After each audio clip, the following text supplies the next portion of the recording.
Halo, assalamualaikum warahmatullahi wabarakatuh. Apa kabar semua sobat Pilaraga? Semoga semua dalam keadaan yang sehat dan baik kabarnya pada hari ini. Video kali ini saya buat untuk mendokumentasikan hasil perkembangan latihan dari murid-murid saya di Sasana SD 4 Sokanandi Banjarnegara. Latihan yang kurang lebih sudah 2 bulan mereka jalani, dan selama 2 bulan mereka latihan, tentu tidak semuanya rutin hadir setiap latihan ya. Dari sebulan waktu kita adakan latihan, kita agendakan itu 8 kali latihan ya, jadi seminggu 2 kali latihan.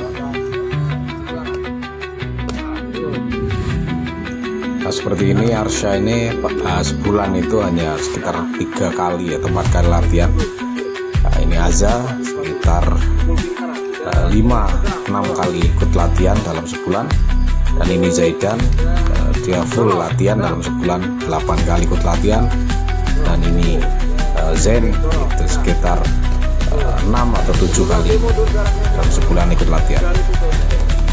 Dan dari sisi usia ini Arsya itu 8 tahunan ya kurang lebih, dan ini Aza itu sekitar 7 tahun, ini Zaidan itu 6 tahun, dan ini Zen 7 tahun.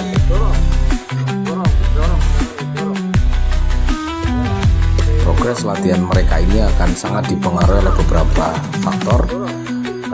Di antaranya yang pertama adalah keseriusan, fokus mereka. Yang kedua adalah absensi atau kehadiran mereka. Kemudian ketiga ini daya tangkap, dan yang keempat adalah faktor usia ya. Semakin matang usianya, maka biasanya akan semakin fokusnya lebih baik, daya tangkapnya juga akan lebih baik ya. Dan melatih anak-anak usia dini seperti mereka mempunyai tantangan tersendiri, yakni membutuhkan perhatian yang lebih ekstra dalam melatih mereka.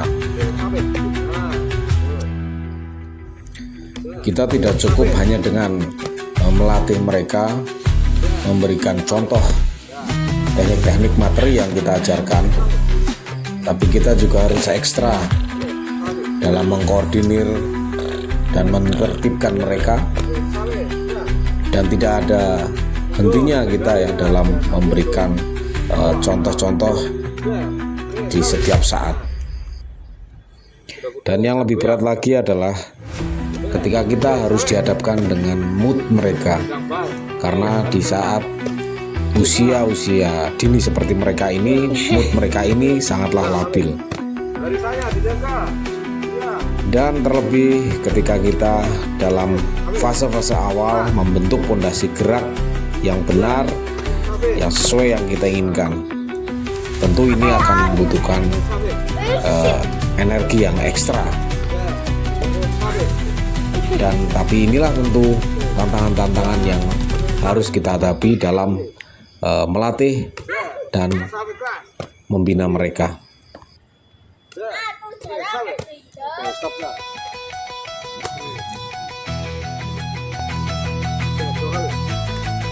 Nah, kali ini kita akan melihat bagaimana perbedaan progres seperti yang telah saya sebutkan sebelumnya, di mana sangat dipengaruhi oleh beberapa faktor yang telah saya sebutkan sebelumnya. Nah, kebetulan ini ada Raisya yang usianya 10 tahun atau hampir 11 tahun, dan kebetulan juga absensinya full, dia berangkat tidak pernah absen ya. Untuk start latihannya sama dengan anak-anak yang tadi ya, 2 bulan yang lalu kurang lebihnya. bersamaan dengan mereka awal latihannya.